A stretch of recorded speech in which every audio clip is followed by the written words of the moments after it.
আসসালামু আলাইকুম প্রিয় ফুটবল ফ্যান্স। এই মুহূর্তে পাওলো দিবালাকে কেন্দ্র করে বড় রকমের একটা খবর আছে এবং এটাকে একটা সুখবর হিসেবে প্রথমে আখ্যায়িত করতে চাই, কারণ সত্যিকার অর্থে পাওলো দিবালা আমার কাছে মনে হচ্ছে বেস্ট ডিসিশনটাই নিচ্ছেন। এতক্ষণে নিশ্চয়ই বুঝতে পেরেছেন যে পাওলো দিবালা আল কাদসিয়া সৌদি প্রো লিগে যে ক্লাবে প্রায় চলে যাচ্ছিলেন, একেবারে প্রায় কনফার্ম ছিল, সে ডিলটা শেষ পর্যন্ত ক্যান্সেল করেছেন। সকল কিছু ঠিক থাকলে পাওলো দিবালা অন্তত আরও একটা সিজন রোমাতেই থাকছেন এবং এই মুহূর্তে এটা সত্যিকার অর্থে আমার কাছে বেশ ভালো লাগার একটা খবর এবং আমি নিশ্চিত করে বলতে পারি আপনাদের অনেকের জন্য ঠিক একই রকমের একটা খবর।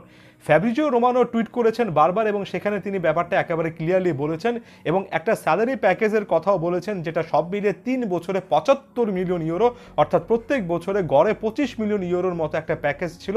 সত্যিকার অর্থে আল কাদসিয়া এমন একটা ডিল নিয়ে এসেছিল যেটার অ্যামাউন্টটা, যেটার স্যালারি প্যাকেজটা এমন একটা জায়গায় ছিল।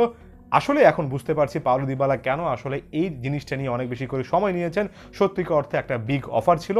আর আরও বড় রকমের ইনসাইট কিন্তু ইতালিয়ান মিডিয়াতে পেয়েছি। জিয়ানলুইকে ডি মার্জিও থেকে শুরু করে ইতালিয়ান সাংবাদিকরা স্পষ্ট বেশ কয়েকটা ঘটনা প্রবাহের কথা বলেছেন।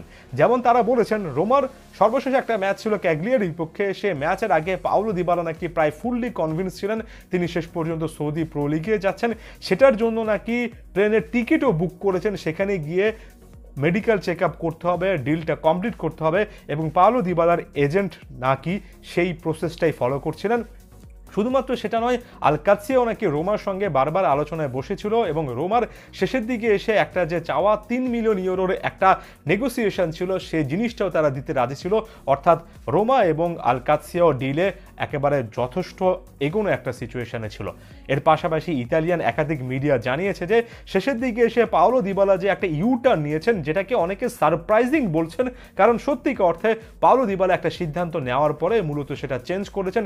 এটার পেছনে তার ওয়াইফ, তার ফ্যামিলি, বিশেষ করে তার মা, সকলে মিলে তাকে কনভিন্স করেছেন। তারা নিজেরা মনে করছেন, অর্থাৎ দিবালার ফ্যামিলি নাকি মনে করছেন এই মুহূর্তে ইতালি ছেড়ে সৌদি আরবে না যাওয়াটাই বেটার, আরেকটু অপেক্ষা করা উচিত।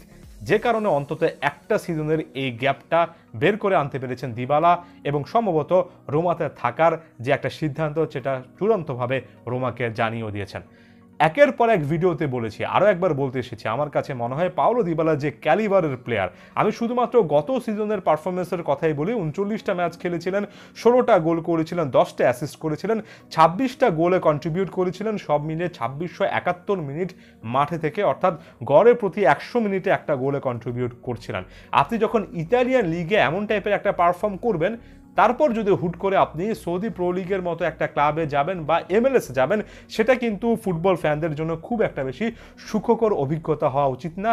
আমি প্রায় প্রতিটা সময় বলি, ওই সময়টাতে ইউরোপের বাইরের এই লিগগুলো টার্গেট করা উচিত, যখন আপনি হয় অনেক কিছু অ্যাচিভ করে ফেলেছেন মেসি রোনালদোর মতো, আর অ্যাচিভ করার মতো বড় কোনো কিছু খুব একটা বেশি নেই, অথবা যখন আপনার ক্যারিয়ারটা একেবারে শেষ প্রান্তে চলে এসেছে এবং আপনি মনে করছেন যে কি জাতীয় দল, কি ক্লাব ফুটবল, কোথাও আপনার খুব একটা বেশি কন্ট্রিবিউট করার জায়গা নেই।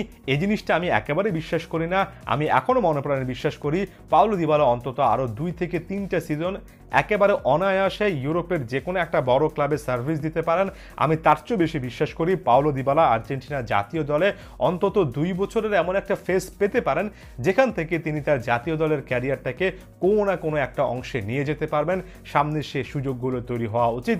জানি স্কালোনি হয়তোবা কোনো একটা জায়গা থেকে পাওলো দিবালাকে তার প্ল্যানের মধ্যে দেখছেন না। একটা কারণ, পাওলো দিবালার এই ক্লাব নিয়ে সিদ্ধান্তহীনতা হতে পারে।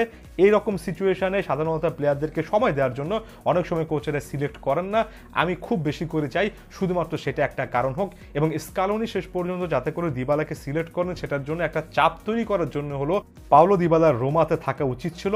এখানে থেকে সত্যিকার অর্থে সেই পারফরমেন্সটা অব্যাহত রাখা উচিত ছিল। আশা করছি পাওলো দিবালা সেই সিদ্ধান্তের পথে আছেন এবং সব দিক থেকে এটা কিন্তু ভালো, ফুটবলের জন্য ভালো। ধন্যবাদ সবাইকে।